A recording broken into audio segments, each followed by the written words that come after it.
Hey everybody, what's up, man? We are headed over to fish a little lake called Lamar Lake. I got the boys with me. There's Owen sporting this Skeeter hat today.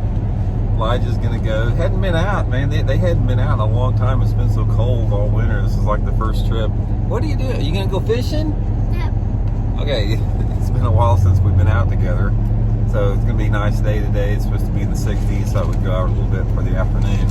Probably shoot a little bit of video on that, and we'll maybe put it up there on a YouTube video the next day or so. But hey, today I'm going to do a little tip on the way down there, sort of pertinent to the time we're in, and that's how to deal with and how to fish, and just have a discussion basically on wind in March. You know, wind speed. Because March traditionally is the month that, I mean, that's when we were kids, if you guys remember. That's back when you used to, fly your kites a lot, is in March, because it was always windy.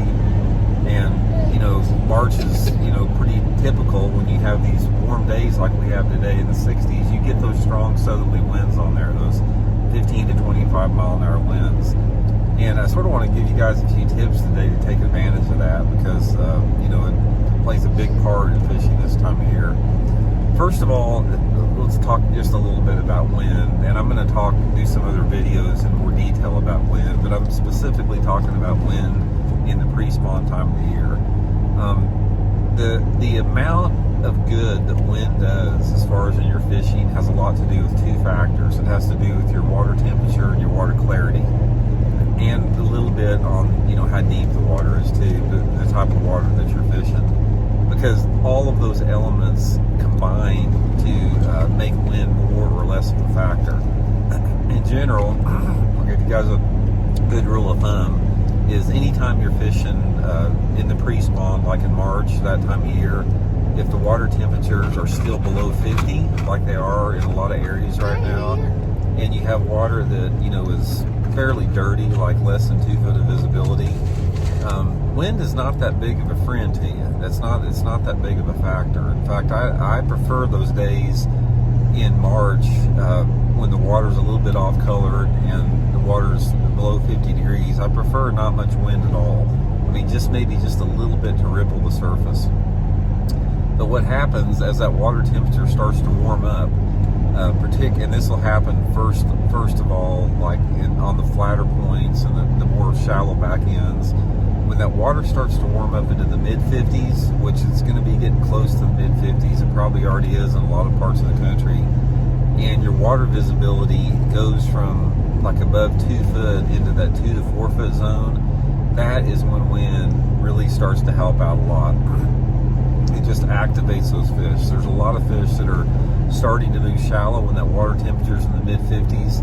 They're getting ready to spawn. They're getting up there scouting for those areas to spawn, and they're still feeding at this point. And when you have a combination of a strong southerly wind, I'm talking about southerly wind now, I'm not talking about a post-front northerly wind, but a strong southerly wind, rising water temperatures, and particularly sunny to partly cloudy days, that's going to really activate those fish a lot in shallow water. And I don't like a super strong wind. The ideal scenario for me for March fishing like this time of year is to have say a 10 to 15 mile an hour wind, water temperatures in the mid-50s, low to mid-50s, water visibility around 3 to 4 feet, and fishing those type of areas that I know those fish are getting ready to move back into spawn.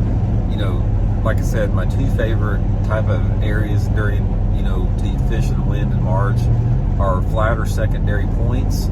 Those fish will move up shallow on those flat secondary points. You can catch them on spinner baits and crankbaits, moving type baits, chatter baits, and also the back ends of the pockets, because even though the bass aren't back in those pockets to actually spawn, the back end of coves and pockets, particularly like the last 2/3 of these pockets that are real flat, if you got water visibility of 2 to 3 feet and you've got some wind coming into those areas, those fish can really get active.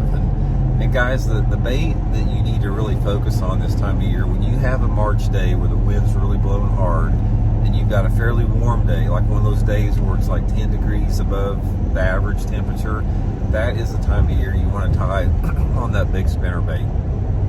You will not find a better time of year or condition to throw a big spinnerbait. Windy, and when you're fishing that big spinnerbait also, you know, you can even have harder wind than that. You can have 20-mile-an-hour winds. Those fish will get up shallow, like I said, on the banks, on the points where that wind's hitting at the back ends of those pockets, and you know, it resembles a big gizzard shad. Spinnerbait setup you want to use on that thing is the whole thing's big. I like to go to like a 3/4 to 1 ounce spinnerbait. I go with number 7 to 8 willow leaf blades. If the water's, you know, that 3 to 4 foot of visibility, and you know, if it's a little bit dirtier than that, below 3 feet, a lot of times I'll use like a single number 7 Colorado blade, big spinnerbait, full skirt, big trailer on it, like a 6-inch long trailer, 20-25 pound test line, throwing it on a flipping stick. And man, I have caught some hogs in March doing that.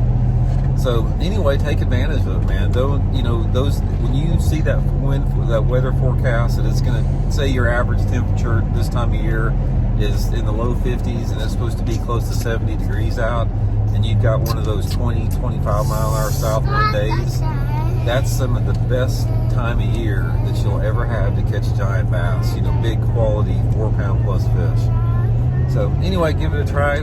That's probably what we'll try a little bit today. Like I said, we'll shoot a little bit of video up there at Lamar Lake today, and we'll put it up there. And thanks for tuning in. Much appreciated. See y'all later.